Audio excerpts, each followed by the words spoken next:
Tokom specijalne vojne operacije u Ukrajini zarobljeni su vojnici iz NATO zemalja, saopštio zamjenik šefa Komisije Jedinstvene Rusije za međunarodnu saradnju, ruski senator Andrej Klimov.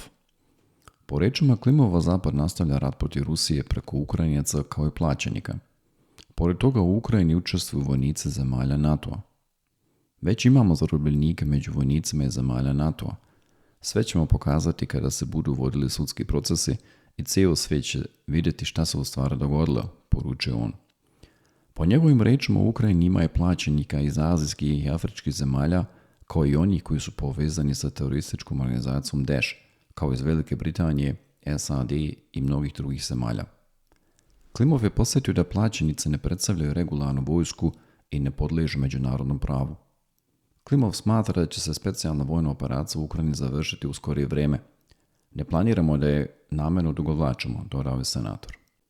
Po njegovim rečima vojna faza će biti završena čim Ukrajinu učine bezbednom po Rusiju, čim se otkrije šta se dešava u biološkim laboratorijima i kad se osigura bezbednost nuklearnih objekata.